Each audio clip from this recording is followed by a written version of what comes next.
ರಾಜ್ಯ ಕಾಂಗ್ರೆಸ್ನಲ್ಲಿ ಆಗ್ತಾ ಇರುವ ಕುರ್ಚಿ ಕದನ ಕ್ಲೈಮ್ಯಾಕ್ಸ್ ಹಂತಕ್ಕೆ ಬಂದಿದ್ದು ದೆಹಲಿ ಕಡೆಗೆ ನಾಯಕರುಗಳು ಹೋಗ್ತಾ ಇದ್ದಾರೆ. ಡಿಕೆ ಶಿವಕುಮಾರ್ ದೆಹಲಿಗೆ ಹೋಗ್ತಾ ಇದ್ದು ನಿನ್ನೆ ಅಷ್ಟೇ ಅವರು ಈ ವಿಷಯವಾಗಿ ಮಾತನಾಡ್ತಾ ನನಗೆ ಕರೆ ಬಂದಿಲ್ಲ ಅಂತ ಹೇಳಿದ್ರು. ಇದರ ಬೆನ್ನಲ್ಲೇ ಅವರಿಗೆ ಬಂದಿರುವಂತಹ ಕರೆಯ ಹಿನ್ನೆಲೆಯಲ್ಲಿ ದೆಹಲಿಗೆ ತೆರಳುತ್ತಾ ಇದ್ದಾರೆ.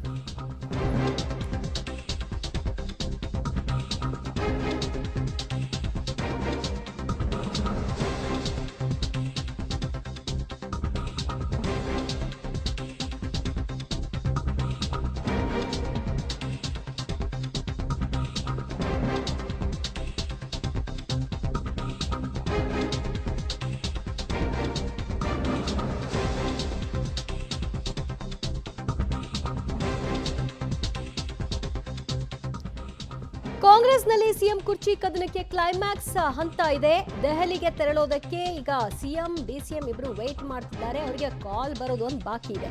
ನಾನು ದೆಹಲಿಗೆ ಹೋಗ್ತೇನೆ ಅಂತ ಡಿಸಿಎಂ ಡಿಕೆ ಶಿವಕುಮಾರ್ ಅವರು ಹೇಳಿದ್ದಾರೆ. ಆದ್ರೆ ನಮ್ಮ ನಾಯಕರು ಕರೆದಾಗ ನಾನು ಮತ್ತು ಸಿಎಂ ಹೋಗ್ತೀವಿ, ಇಬ್ರು ಮಾತನಾಡ್ಕೊಂಡು ಹೋಗ್ತೀವಿ. ದೆಹಲಿ ಹೈಕಮಾಂಡ್ ನಮಗೆ ದೇಗುಲ ಇದ್ದಂತೆ, ದೆಹಲಿಯವರು ನಮಗೆ ಮಾರ್ಗದರ್ಶನ ಕೊಡ್ತಾರೆ, ಅವರ ಮಾರ್ಗದರ್ಶನದಂತೆ ನಾವು ನಡೀತೀವಿ. ಕಾಂಗ್ರೆಸ್ ನಿಯಮಕ್ಕೆ ನಾವು ಸದಾ ಬದ್ಧರಾಗಿರ್ತೀವಿ ಅಂತ ಡಿಕೆ ಶಿವಕುಮಾರ್ ಅವರು ಮತ್ತೆ ದೆಹಲಿ ವಿಚಾರವಾಗಿ ಮತ್ತೆ ದೆಹಲಿ ಅಂಗಳವನ್ನ ದೇಗುಲ ಅನ್ನುವಂತಹ ವಿಚಾರ ಈ ಹಿಂದೆ ಕೂಡ ಹೇಳಿದ್ರು, ಈಗಲೂ ಕೂಡ ಅದೇ ಹೇಳ್ತಾ ಇದ್ದಾರೆ. ಆದರೆ ದೆಹಲಿಯಲ್ಲಿರ್ತಕ್ಕಂತಹ ಆ ದೇವರುಗಳು ಇವರಿಗೆ ಕೊಡುವಂತಹ ಮಾರ್ಗದರ್ಶನ ಯಾರಿಗೆ ಮುಳ್ಳಿನ ಹಾದಿಯಾಗಿರುತ್ತೆ, ಯಾರಿಗೆ ಸಲೀಸಾಗಿರುತ್ತೆ, ಇದು ಸದ್ಯ ಪ್ರಶ್ನೆ. ಆ ಮಾರ್ಗದರ್ಶನವನ್ನ ಪಡೆಯೋ ಸಲುವಾಗಿಯೇ ಹೋಗ್ಲಿಕ್ಕೆ ಅವರಂತೂ ಅವಣಿಸ್ತಾ ಇದ್ದಾರೆ. ಆದರೆ ಕರೆ ಬರಬೇಕಿದೆ. ಅಫ್ಕೋರ್ಸ್ ಇವತ್ತೆಲ್ಲ ನಾಳೆ ಬಂದೇ ಬರುತ್ತೆ, ಯಾಕಂದರೆ ಭಾನುವಾರ ಸಭೆಯನ್ನು ನಿಗದಿಪಡಿಸ್ಕೊಂಡಿರೋ ಹಿನ್ನೆಲೆಯಲ್ಲಿ ಅದು ಆಗಬೇಕು. ಮಲ್ಲಿಕಾರ್ಜುನ ಖರ್ಗೆ ಅವರೇ ಮಾಡ್ತಾರಾ, ವೇಣುಗೋಪಾಲ್ ಕಾಲ್ ಮಾಡ್ತಾರಾ, ನೋಡಬೇಕು. Definitely I'll go to Delhi because Delhi is our temple. Delhi is our temple. We have to go there. All of us are without Delhi, nothing can go. Congress party is a party with a big history and always Delhi will guide us. We may rule here. Ultimately, we have a policy contained to the whatever the policies of the Congress party and the constitution. We have to work by that.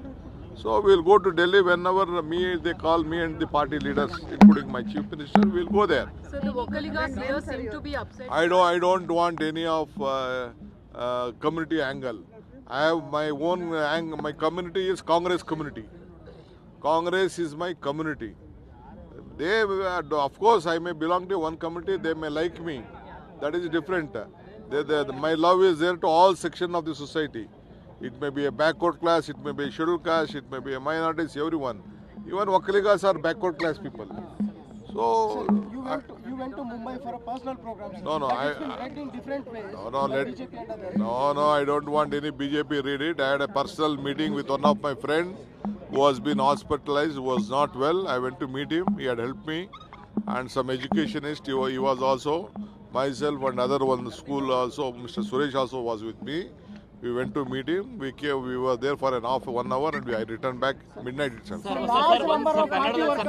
Large number of party workers want you to take charge as CM, sir. I don't want anything. I'm not hurrying anything. My party will take. ಅವರು CM ಆಗಬೇಕು ಅಂತ ಬಯಸ್ತಾ ಇರೋ ಹಿನ್ನೆಲೆಯಲ್ಲಿ ನಾನು ಯಾವುದೋ ಒಂದು ಸಮುದಾಯಕ್ಕೆ ಸೀಮಿತ ಅಂತ ತೋರಿಸ್ಕೊಳ್ಳಿಕ್ಕೆ ಬಯಸ್ತಾ ಇಲ್ಲ. ಅದಕ್ಕೆ ಅವರು ನನ್ನೆಲ್ಲರಿಗೂ ಕೂಡ ಸೀಮಿತ ಅಂತ ಹೇಳ್ಕೊಳ್ತಿದ್ದಾರೆ.